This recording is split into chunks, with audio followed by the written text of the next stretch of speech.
Hey you guys, I am super excited to bring you this video because today we're going to be checking out this Fanimation wrap custom ceiling fan. This one is in the matte grayish finish. It's got the 44-inch weathered wood blades on it, and we're actually going to be controlling it from my phone. So you might notice that maybe the video looks different and the audio sounds different because I'm actually using my dad's phone to record this. Thanks, Dad. I'm going to be using my phone for the fan sync, because I figured I'd be able to it'd be much easier to gauge where the speeds are from my phone than the original control. However, I do have the original control right here. So I think I'm just going to go 10%, 20%, 30%, 40%, 50%, that sort of thing. Well, we'll start at the lowest, and then we'll just sort of move up in increments of 10. But before we do that, I'm going to go ahead and give you guys a close-up of the fan so you can see it. So let's go. So here it is.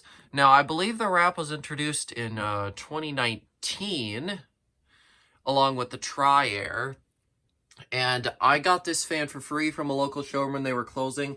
It did not have the control parts or the blades with it, so I bought the control parts and the blades separately with my own money, but I got the rest of it for free. So all in all, I put about $250 into it, but they do cost realistically totally about $400 or $500, so I did pretty good here.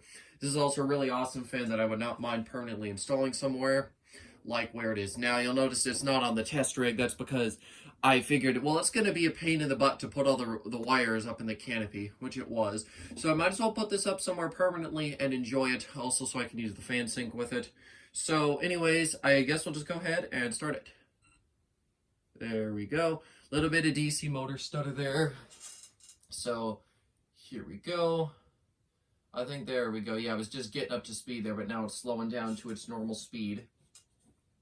So yeah, the wrap is actually a really cool fan, and I always liked it in the catalog, but seeing it in person is just so much better. I adore the finish on the blades. It is absolutely beautiful.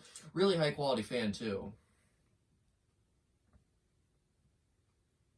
So yeah, this here is low speed, and please excuse if there's any strobe off of that light in the background. It's not as bad with this one. This one's probably where the strobe is the least intrusive.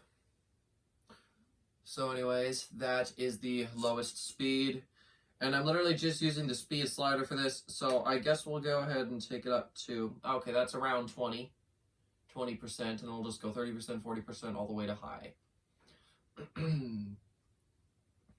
So yeah, Fanimation has had so many amazing things, and one of them was FanSync. FanSync, I believe, was introduced in like 2015 or 2016. I think 2015 actually.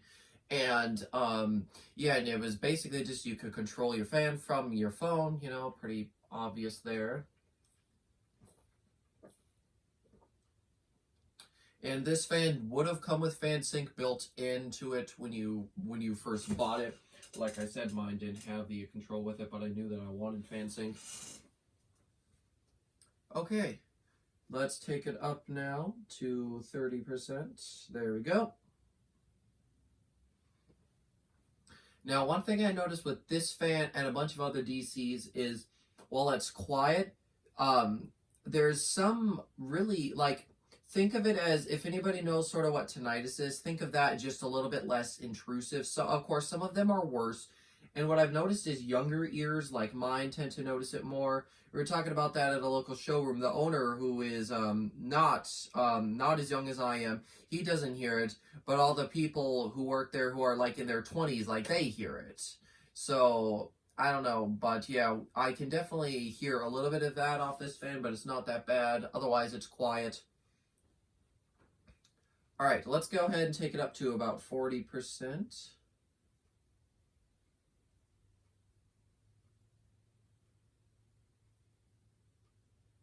But yeah, it's really dead silent. I cannot hear it at all. However, I can feel it now. It's the only fan running down here, and I can feel it.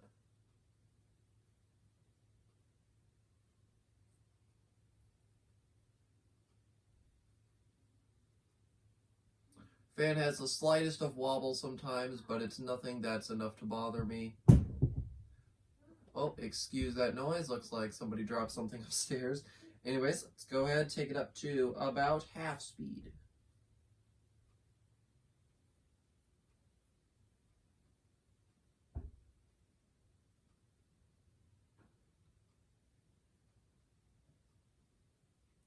So it would have been really interesting to see how this fan would draw current over time. However, I do have another DC motor fan that I can try that with here. It would have been interesting to try it with the kilowatt, but I didn't want to put it up twice.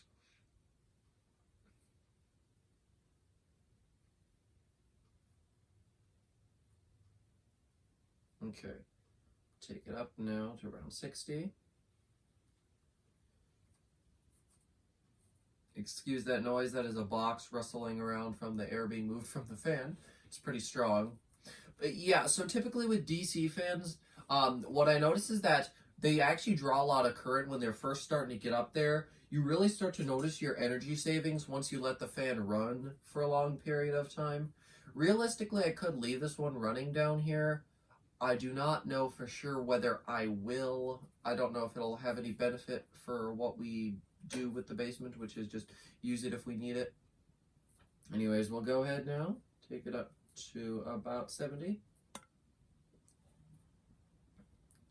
This is such a beautiful fan, though.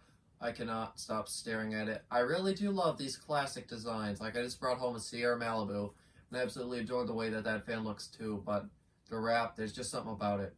And yeah, now I can really feel it. And all I hear from it is the air being moved in the wind, nothing else. Alright, let's do 80%. Oh, now she's moving air. Oh yeah, you can really feel it now. Oh yeah. You know what, let's go straight to high.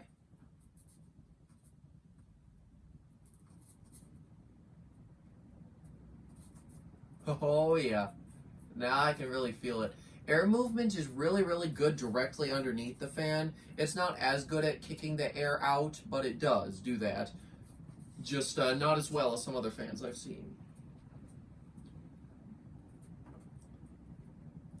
Yeah, she's really moving the air. Too bad that the kilowatt probably won't give me a reading on this one. I'd be certainly interested to try it. You know what, why don't we just give it a try? I'm kind of curious to see what it's topping here on high speed, so let's see if it'll work quick. I doubt it will, but if it does, then it does. Nope, nothing. Alright, well, let's go and bring you guys in for a close-up here so you can hear the wind noise and the air being moved. Ooh, there we go. It's a bit of a bigger phone, so it takes more effort to get out of the tripod.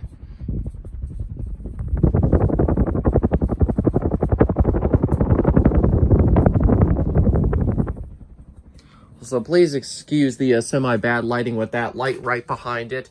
It definitely can be a little bit iffy. Hang on a minute, I gotta make sure my phone doesn't turn off. I don't feel like having to enter my password, mainly because my phone always messes it up.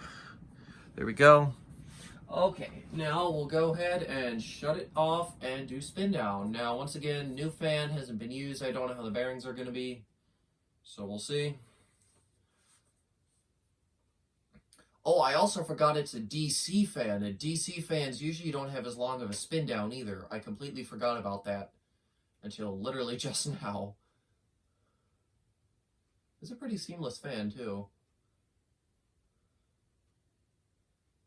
Alright, there we go. That was pretty quick. So thank you guys so much for watching this video, and I will see you guys next time. Goodbye.